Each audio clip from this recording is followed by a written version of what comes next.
Всем привет! С вами Катерина, в эфире канал Hobby Fun in Japan, и сегодня мы с вами поговорим о сувенирной продукции, а именно о лимитированной чаровской версии Заку 2. Она продается по цене 4950 йен, но только в специальном магазине Tamashii Nations, так что купить ее смогут только путешественники, если, конечно, не пользоваться услугами перепродажников. Главным отличием от стандартной версии тут, конечно же, будет коробка, на которой крупными буквами написано, что это лимитка. И, кстати, мне самой очень нравится ее черный стиль и небольшой размер. А вот привычных артов, как у большой версии, мы все-таки не увидим, ровно как и окошко для подсматривания. Зато вместо них на одной стороне красуется логотип Tamashii Nations, а на другой фото самой фигурки. Вот, в общем-то, и все. Так что чекнем напоследок стикер качества и перейдем к открытию. Комплект у фигурки очень скромный, и в него входит сам робот, сменные кисти рук, базука, переходники для нее и какая-то странная палка.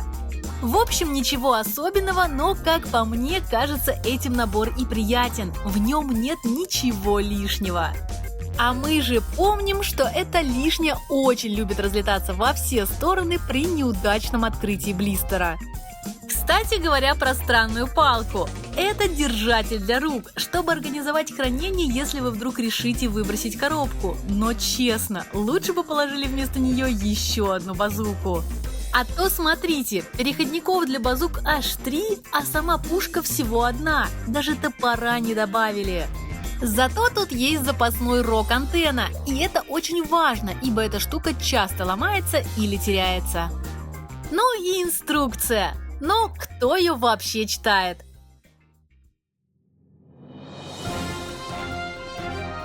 Вытащив нашего друга из коробки, можно заметить, что он очень ярко покрашен, и это не просто так.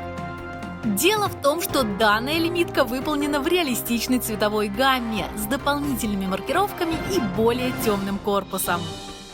Так что покупка такой фигурки – это очень хорошее решение, если бледно-красный цвет стандартной версии вам не нравится.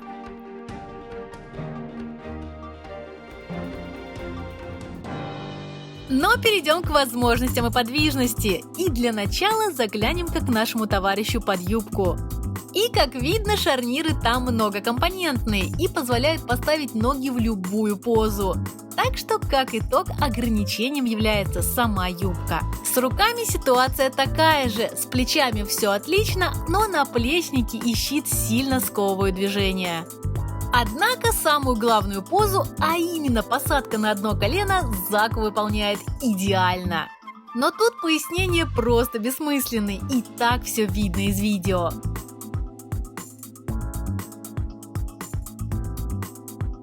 Кстати, у ног есть еще один очень интересный шарнир – это носки ступней.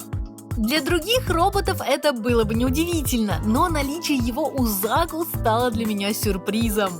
Вообще покажу еще парочку шарниров в плечах и в голове, которые по умолчанию не особо видно, но позам они помогают очень сильно. И, конечно же, сняв голову, можно повращать глаз.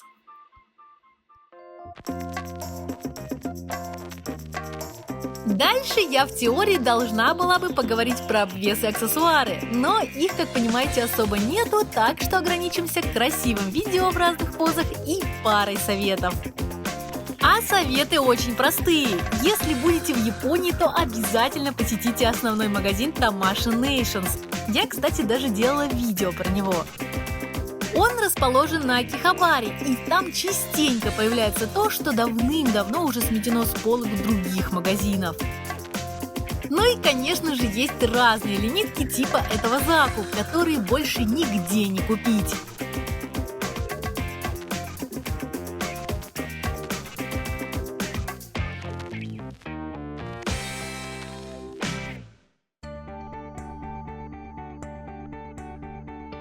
Но, думаю, пришло время подводить итоги.